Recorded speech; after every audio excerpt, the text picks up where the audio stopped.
It was on the cool and relatively quiet morning of June 14th, 2026 that Union Pacific 4014 began its second of 4 trips along the Reading and Northern as part of the Coast to Coast tour celebrating America's 250th birthday. We began the chase of a lifetime in the company of my friend JP and thousands more rail fans from all over the country at Lehigh Gorge State Park on the border of the boroughs of Nesquehoning and Jim Thorpe, Pennsylvania. And now we begin our chase of the UP 4014 and RNN 2102 as they head towards Pittston.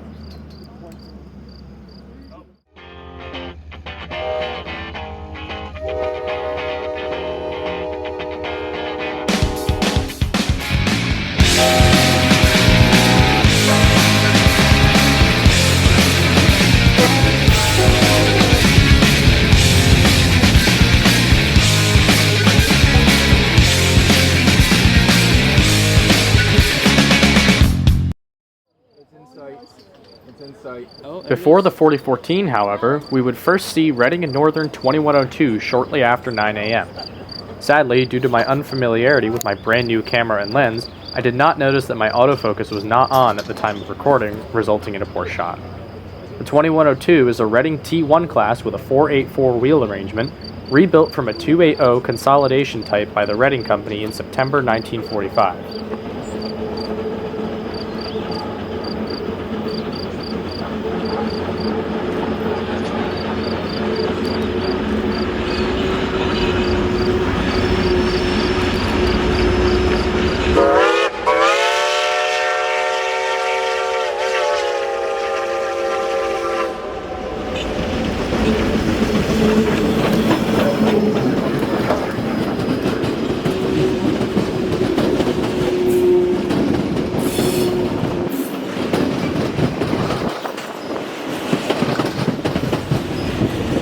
2102 powered coal trains on the old Reading until being retired in 1956, and powered the famed Iron Horse Rambles between 1962 and 1964.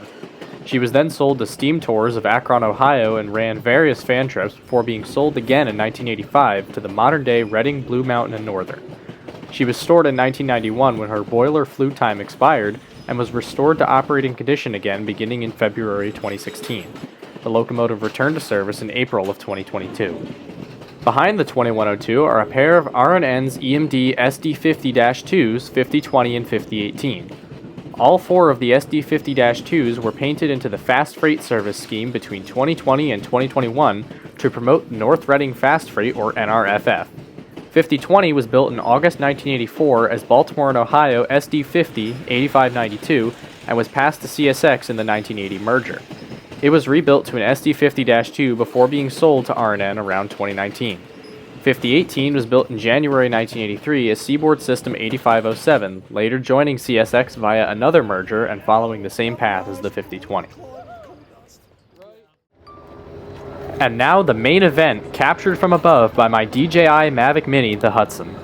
Union Pacific 4014 is a 4884 big boy built by Alco in November 1941 to haul heavy trains over the Wasatch Mountains at speed.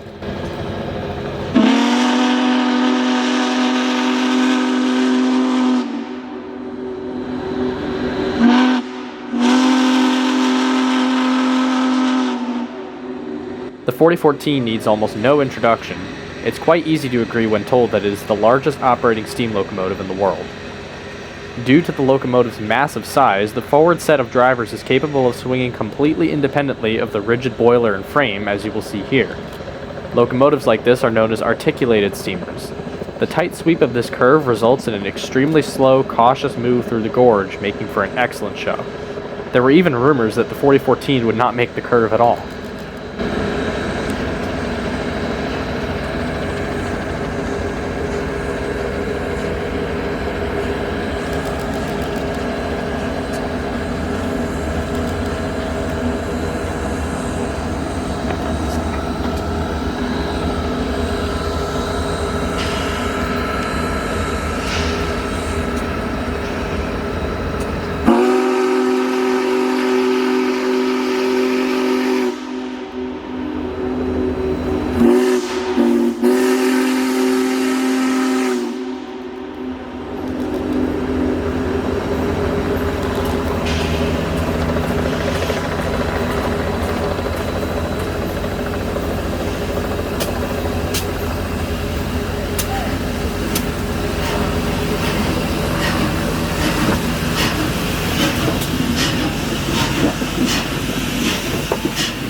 Behind the 4014 is Norfolk Southern EMD SD78 1776, also known as the Belle, and is the first of 6 locomotives painted by Norfolk Southern commemorating the semi-quincentennial. This unit wears a red scheme that honors the Liberty Bell, which is preserved at the 4014's easternmost destination for the tour in Philadelphia, Pennsylvania. The 1776 was originally built as NS 1192 in January 2019. The locomotive was actually involved in a derailment in 2021 and underwent extensive repairs. On May 20th, 2026, NS unveiled the locomotive at the Juniata Shops in Altoona, Pennsylvania, wearing the new scheme.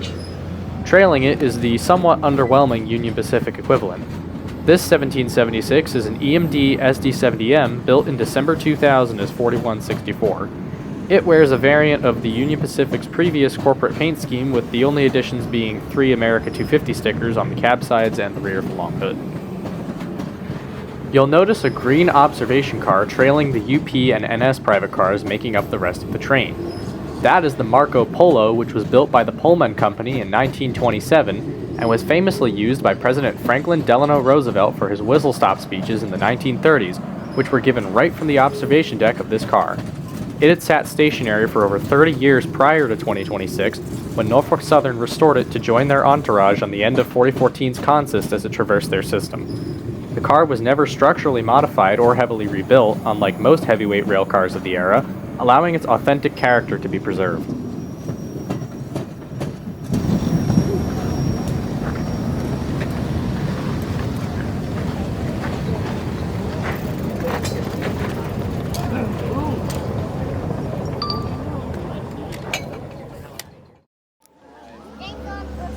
After the train cleared Lehigh Gorge, we squeezed through traffic leaving the park and raced north with a pack of about 25 other cars at very legal speeds. The 4014 was restricted by the tight curves of the R&N main line as it snaked along the banks of the Lehigh River, buying us time to make it to the Lehigh Gorge Trail parking lot in Whitehaven and find ourselves a place to stand. We originally planned to shoot at a different spot closer to the Interstate 80 overpass, but ended up settling for the bridge over the Lehigh River since that area was blocked off by crowds. It ended up being a better shot though, so I ain't complaining.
About 9 miles north of Whitehaven as the crow flies, the Reading and Northern's Penobscot Station in Mountain Top, Pennsylvania, was one of the most crowded places throughout the entire trip.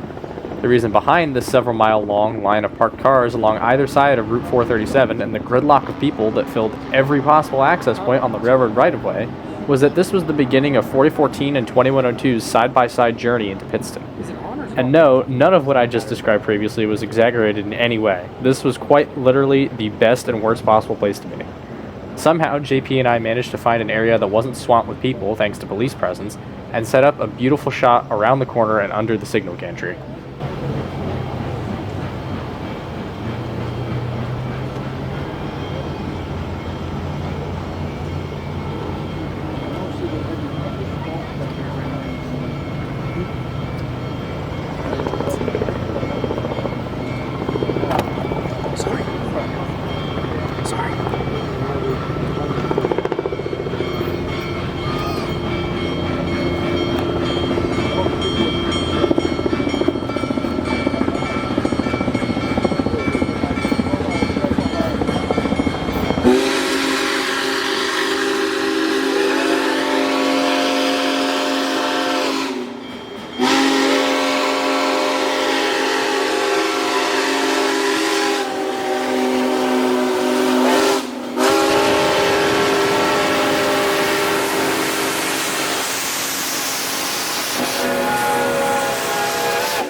Good? Huh? Good? Oh, yeah.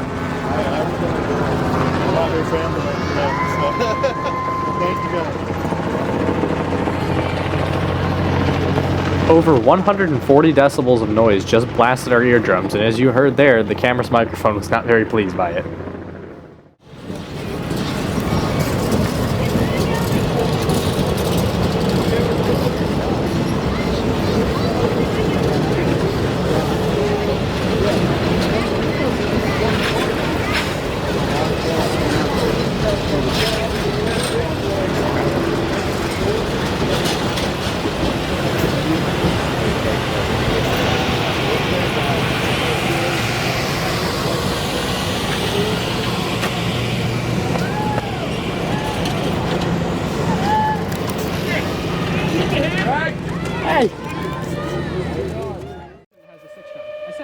Yeah. And now we've made it to the outskirts of Pittston. We're set up in Duryea, Pennsylvania, where 4014 and 2102 had to separate briefly while they negotiated the single track into Pittston. 2102 came along first, with 4014 following about 10 minutes later.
it comes.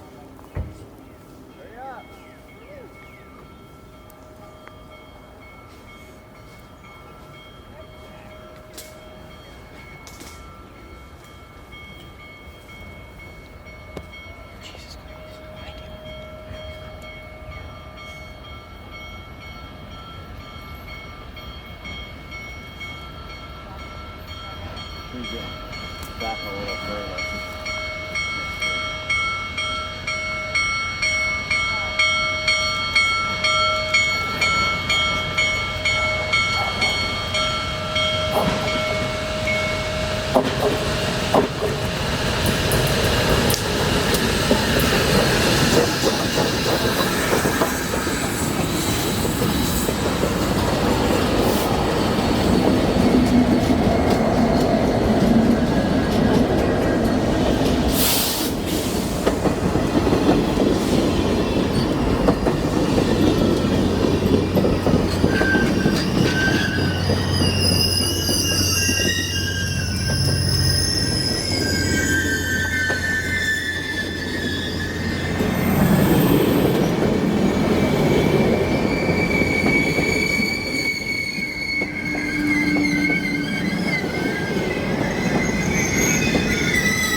Unfortunately, this would be the end of our journey with UP 4014, as we were unable to get to Scranton in time to beat the crowds to Steamtown. Knowing we had no shot of making it there to see 4014 entering Delaware-Lackawanna trackage, we opted instead to head over to the R&N main line one last time at Broad Street and Wall Street in Pittston, and catch 2102 on her way home.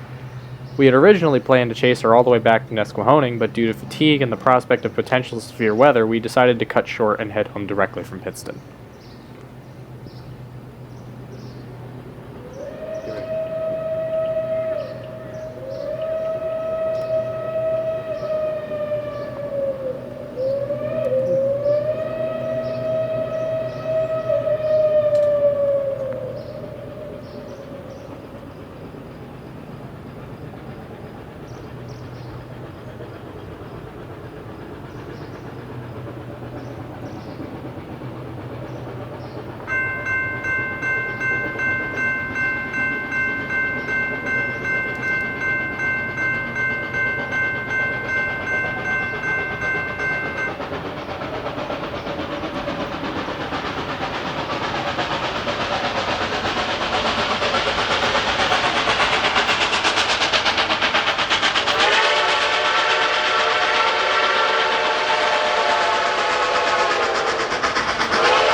Thanks for watching. If you liked what you saw, please consider subscribing. We are only about 100 subscribers short of my ultimate goal for 2026, which is 1,000.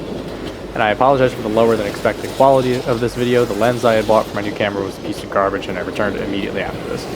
But who knows, maybe one day 4014 will come back east and we can try again with a better camera and me kind of knowing what to do a little bit better. Overall, it was a great day despite the ridiculous humidity and truly was the chase of a lifetime. Thanks for watching, God bless you, and have a good day.